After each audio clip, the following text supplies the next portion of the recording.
If our vision is clear, He can help. If our vision is cloudy, He can help. Jesus can meet the need. Now, I'm hoping that some of these analogies are making it easier for you to see why only Jesus Christ could call Himself the bread of life. And I can think of one more similarity between Jesus and bread. Consider how bread is made. Think about the process. Wheat grows in the field, and then it's cut down and winnowed and ground into flour. It passes through a fire of an oven and then is distributed around the world. Each step is important. Take away any one of those steps and you won't have a finished product. Forget the plant and you have no wheat. Forget the winnow and you have no flour. Forget the fire and you have no product. Forget to distribute and there is no satisfaction. Now look at Jesus. In Isaiah it says He grew up as a small plant before the Lord. One of millions of boys on the planet. One of thousands in Israel. One of dozens in Nazareth. Had you and I seen Jesus as a boy, He would have looked like any other boy. You would not thought of Him as the Son of God. You may have thought of how polite and courteous and diligent He was, but not God on earth. To you and me, He was just a boy, like hundreds, like a shaft of wheat in the field. But like wheat, He was cut down. Like chaff, He was pounded and beaten. He was wounded for the wrong that we had done. He was crushed for the evil that we had done. That's what Isaiah says. And like bread, He passed through the fire. On the cross, He passed through the fire of God's anger. Not because of His sin, but because of our sin. The Lord has put on Him the punishment for the evil that we have done. Jesus experienced each part of the bread-making process, the growing, the pounding, the firing. And just as each is necessary for bread, so was each necessary for Christ to become the very bread of life.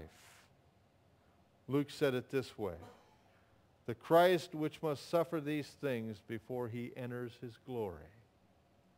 Each part of the process was and is under God's control, even the part that you and I play. For you see, we are the distributors. We can't force people to eat the bread, but we can make sure that they have the bread. And yet for some reason, we're kind of reluctant to do so. For some unexplained reason, it's much easier to stay in the bakery than get out in the truck. Max Lucado tells a story that relates well to what I'm trying to say. It's called the beggar and the bread. And I want to share it with you today. A beggar came and sat before me. I want bread, he said. How wise you are, I assured him. Bread is what you need. You have to come to the right bakery, and you come to the right bakery. And so I pulled down my cookbook from the shelf and began to tell him all I knew about bread. I spoke of flour and wheat, of grain and barley. My knowledge impressed even me as I recited the measurements and the recipe. When I looked up, I was surprised to see that he wasn't smiling. I just want bread, he said. How wise you are! I applauded his choice. Follow me and I'll show you the bakery. Down the hallowed halls I guided him, pausing to point out the rooms where the dough was prepared and the ovens where the bread was baked. No one has such facilities. We have bread for every need. But here's the best part, I proclaimed, as I pushed open the swinging doors. This is our room of inspiration. I knew he was moved as we stepped into the auditorium full of stained glass windows. The beggar didn't speak. I understood his silence. With my arm around his shoulder, I whispered, it overwhelms me as well.